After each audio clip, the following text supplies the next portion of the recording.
जय सिया राम, जय श्री बालाजी महाराज भक्तों। मेरे यूट्यूब चैनल राम के प्यार में आपका हार्दिक स्वागत है।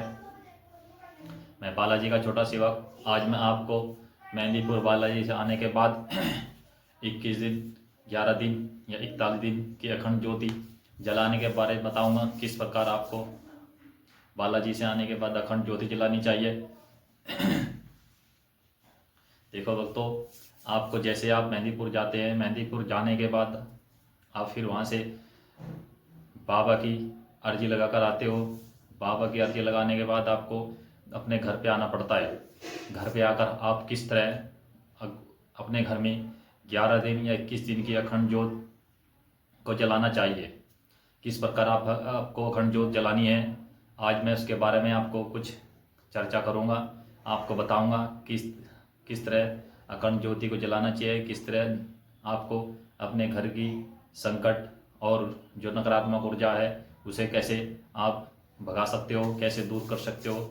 आज मैं इसके बारे में आपको बताऊंगा। देखिए भक्तों, जैसे आप मेहंदीपुर बालाजी जाते हैं, फिर वहाँ से लौट कर आते हैं वापस किसी आने के बाद आपको किसी भी मंगलवार या शनिवार के दिन से ये साधना 21 दिन की या 11 दिन की या 41 दिन की शुरू करनी है। देखना, आपको सबसे पहले हनुमान जी की मूर्ति आपके अपने घर में सजानी है। हनुमान जी की मूर्ति सजाकर उस पर चौकी पे एक लाल कपड़ा बिछाना है। लाल कपड़ा बिछाकर उस पर हनुमान जी की मूर्ति को बिठाओ। हनुमान जी की मूर्ति को बिठाकर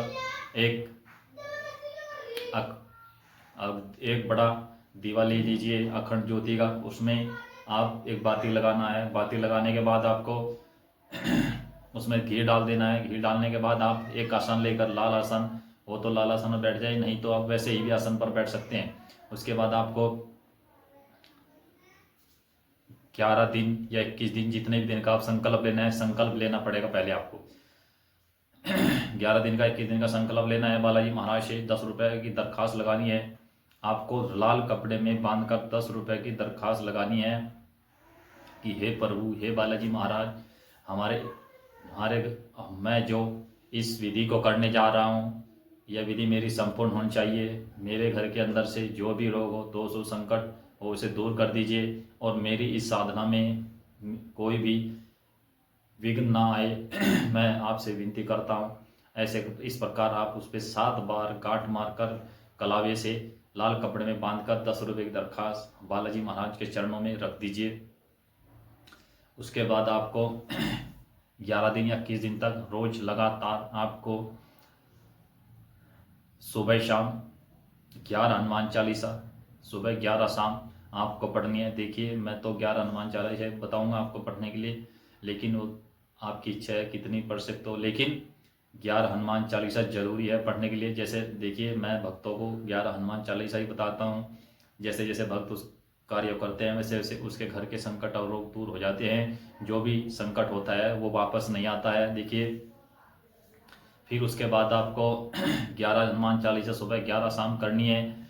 और फिर 11 हनुमान चालीसा सुबह शाम कर कर आप हर मंगलवार और शनिवार आपको मंदिर में जाना है। बालाजी महाराज को चोला चढ़ाना है। मंगलवार को, शनिवार को, जितने मंगलवार और शनिवार उस साधना के बीच में पड़ते हैं, उतने ही मंगलवार शनिवार आपको हनुमान जी का चोला चढ़ाना है और 5 बूंदी के लड्डू का भोग लगाना है। हनुमान जी की आरती कर कर आनी है मंदिर में। फिर ऐसे इस प्रकार आपकी साधना सफल होने लगेगी। जैसे जैसे आपकी साधना सफल हो जाएगी तो बालाजी महाराज आपको दर्शन भी दे सकते हैं, अगर आपका भाव सच्चा हो और आपका भाव अच्छा हो। सबसे बड़ी बात है भाव की। अगर आप भाव से करोगे तो आपका मन और तन होगा तो आप हनुमान जी की शरण में रहोगे। हनुमान जी आपके संकटों को दूर करेंगे। देखिए, हनुमान चालीसा में पहले लिखा है कि मन कर्म वचन ध्यान जो लावे, महावीर जब नाम सुनावे। देखिए, जो भक्त मन से, कर्म से, वचन से श्री बालाजी महाराज की सेवा करता है, बालाजी महाराज की शरण में रहता है, बालाजी महाराज उसके संकट जरूर दूर करते हैं। जो भी उसके मार्ग में बाधाएं आती हैं, उन बाधाओं को अवश्य ही में दूर करते हैं। देखिए, इस प्रकार से अपनी साधना करनी है 11 दिन या 21 दिन की। जो भक्त इतनी साधना ये साधनाएं करेगा, इस प्रकार अगर कोई रोगी भी है संकट वाला, उसके